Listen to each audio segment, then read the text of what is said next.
Hello everybody. Today I want to share with you guys how I made $1,000 to finance my trip to Canada and how you can utilize the same process to fund one of your travel adventures. Now this video is going to be a little bit longer than usual, so let's jump right into it.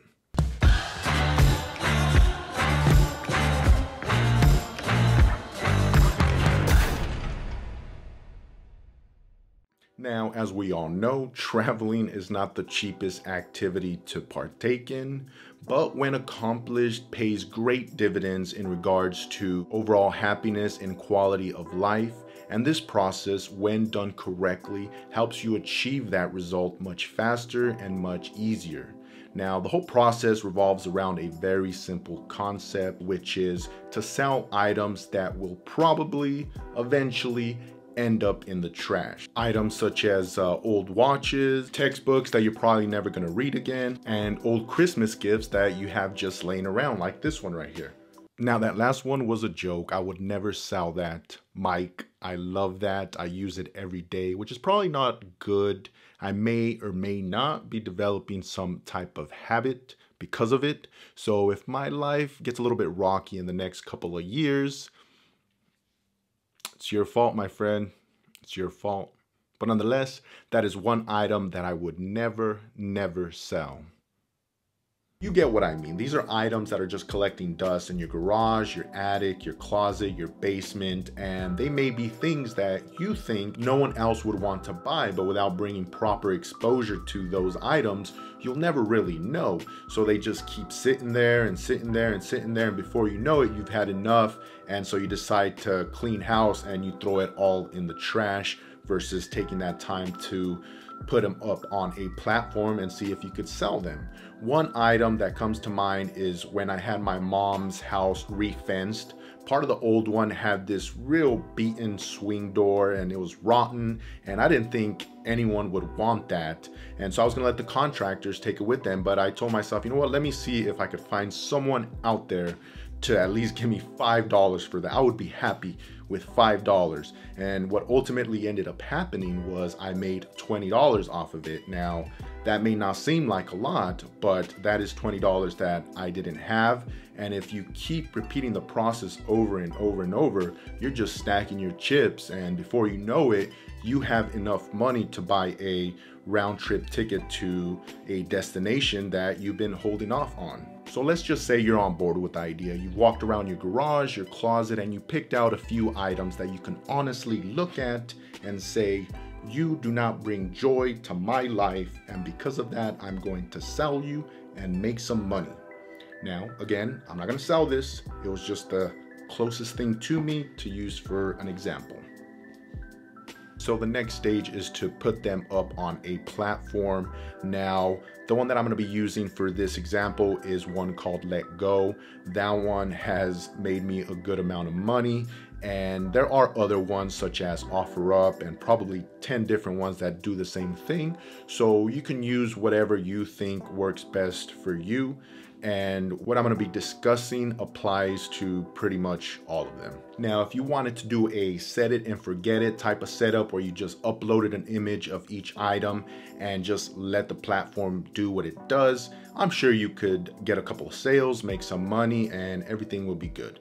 But if you're truly trying to maximize your earning potential along with minimizing negative experiences, there are a few nuances that you should put into play just so you could get the best experience possible. The first and easiest thing you can do is create a professional looking profile that includes a clear photo of your face, the completion of all verification steps, whatever those may be for that particular app, and a well-written bio if it allows you to do so. The key is to leave as little blank as possible with the goal of allowing the buyer a better sense of who they're dealing with and potentially handing over hundreds, if not thousands of dollars too.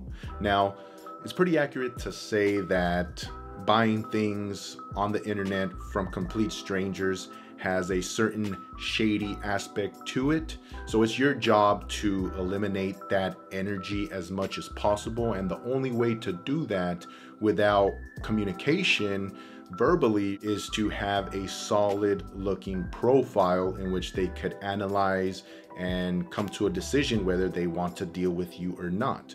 The more professional your profile, the better your results will be in selling the things that you don't want but want to make money off of. Step 2, photos and descriptions. The most important aspect out of this entire process are the photos that you take and use to showcase each of the items. High quality photos are paramount in being able to close deals at their highest price point possible. Now, I'm not saying that you should go on some crazy photo shoot, but I do recommend that you take the time to properly frame and light your item. That way it could look as appealing as possible to the buyer. And when you do that, you definitely have more interest than if you just take some random smartphone shot in the dark versus something that's a little bit more brighter and well framed. For example, here we have 2 different photos of the same item taken by the same smartphone camera. Now, as the buyer, would you be more interested in the item of photo A, or would you be more interested in the item of photo B? I'll answer that one for you. Photo A, absolute trash. Photo B, all the way. And because you've taken the time to make your product stand out, look a little bit better than the competition, you're able to tack on a few extra dollars to it just because the way we as humans associate presentation with quality. And so yes, it may be the same item, but because one photo looks way more attractive than the other, you're able to get 2, 3, 5, 10 more dollars than other people that are selling the same thing but are too lazy to take better photos of their product. Continuing with overall presentation of what you're trying to sell, description goes a long way. If you scroll through a lot of what people are selling on these platforms, you'll notice 1 sentence, 2 sentence. Sometimes, the majority of times, you'll find no description whatsoever, and people expect you to be willing to pay $50 or maybe even more based on a photo that was trash to begin with. So you need to rise above that level by A, taking great photos, and B, sitting down and writing a well-written description of what you are selling. Now, again, you don't have to be Ernest Hemingway or Mary Shelley, but if you're able to piece together some sentences that better describes what you're selling, and even more so if you're able to tug at people's heartstrings by saying, you know what, I really have to get this out of my life because it's causing nothing but turmoil with my friends and family, which is not the case here, but you get the point, then you're able to pique people's interest even more. Pique people's interest even more. That's a mouthful. Step 3, the power play. I am a firm believer that you should approach life and various activities within life from different perspectives, with the ultimate goal of being able to gain additional benefits or experiences or anything along those lines. And so this power play is geared towards people that are aspiring to be photographers and perhaps even writers in terms of the description aspect, but primarily the photographers. So if you have camera equipment, then you should see this as an opportunity to, make money off of things that you're gonna end up throwing away in the trash, but to hone a skill, practice something that you are passionate about and could eventually make a full-time career out of. Now, all these product campaigns that you see from Apple, Samsung, and all that stuff, those are just high-end versions of what I'm doing and what I recommend aspiring photographers to do with this whole little system. And that is to just take it to the next level where it goes far beyond just framing and lighting. At this point, you are putting on a production, but not for the purpose of selling a $10, $15 item. Yes, if that happens, great, that's cool. But the purpose is for you to practice taking photos of, these small little items and to take things even further on this little motivational ramble, you get it? You get it? Because the channel is called The Motivated Rambler. I thought it was clever. Nonetheless, if you continue to artistically and effectively sell items because of your photography skills, technically you can say that you are making money off of your art, off of your skill behind a camera, which is pretty dang cool, especially once you start getting into the $1,000 range or the $2,000, or like, it is almost limitless. You could even go as far as going to yard sales, checking out the items, seeing if they are worthy of you buying them at a low cost and reselling them at 3 times their cost. You can make some serious money if you're fully invested in this process. So by this point, you would have a solid profile, a great collection of photos of all the items that you plan on selling. What's next? The answer to that is strategy. Now, there is a pricing strategy that I use and I do believe has allowed me to make a good amount of money doing this. But to go into the details of that is going to turn this already long video into a way longer video. And if you would like to learn more about that process in itself and in greater detail, I have written an article on it, and there is a link at the bottom of this video in the description box. If you're interested, please feel free to reach out and I'll send that information over to you to read at your leisure.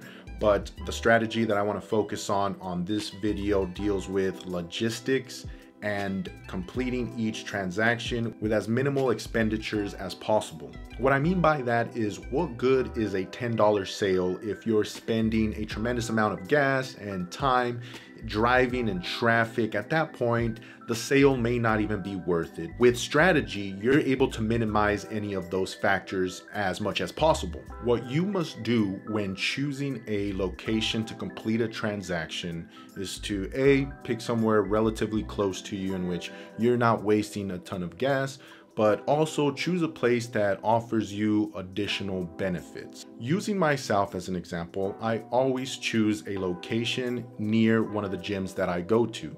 That way, if the transaction doesn't happen the way I want it to, or the person doesn't show up or doesn't want to buy the item once they see it, which does happen, I still have the gym to go to. My original goal was to, go to the gym and work out, because at the end of the day, I would take better health over $10 any day. So that is my primary objective. Now, if I take a little detour, take 5-10 minutes of my time to get 10, 20, 30, maybe even more, even better.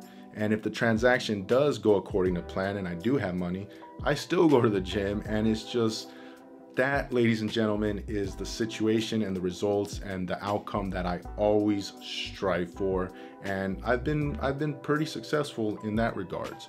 So when you make strategic decisions like that, you keep winning. You keep taking them W's, man. It's like, it doesn't get better than that. And you just keep stacking those chips, and then it's time to plan that trip.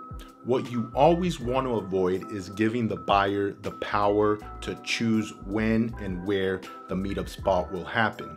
If you do that, they will always choose the place, the Starbucks closest to them, in which they just throw on their sweatpants and their flip-flops and they could practically walk there, which to them is nice, but on your end, chances are you'll have to drive that much further, waste that much more gas, and just inconvenience your life, which is something you should always steer clear of. Now, there will be moments and items that will warrant a little bit more flexibility on your end, but at this point, the price has got to be right.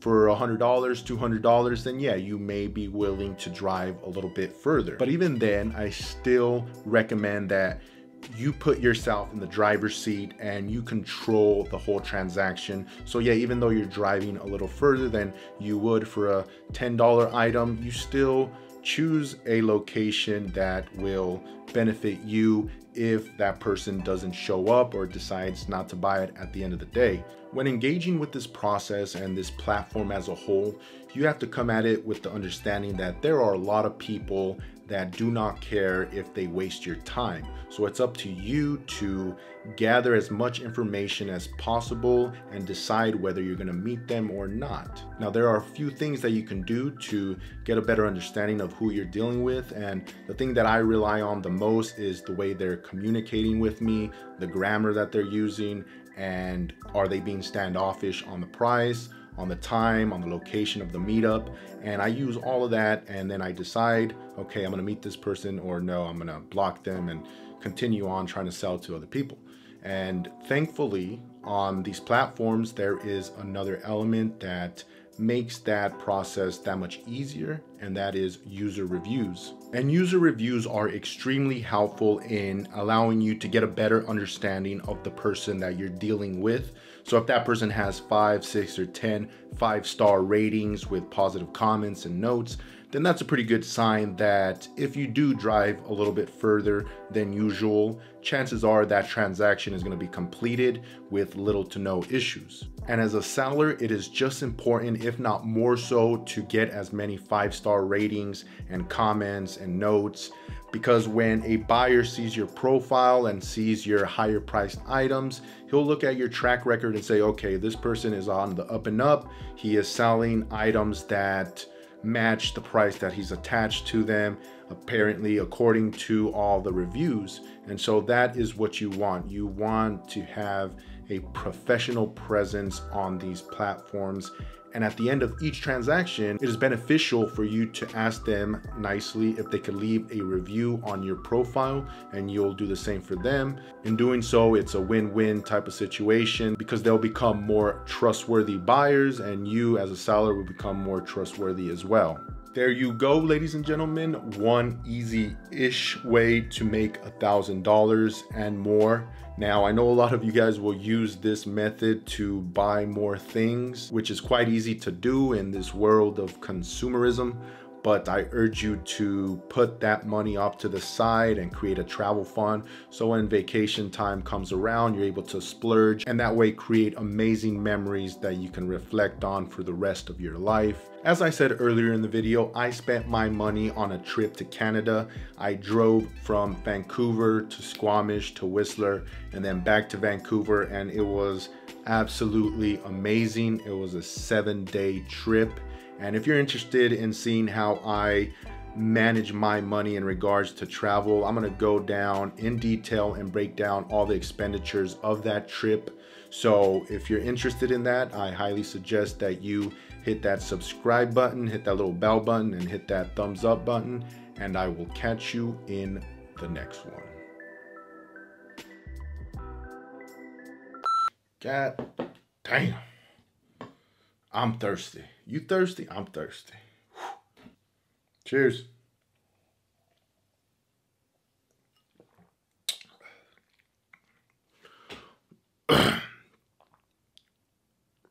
Took a while, but it hit.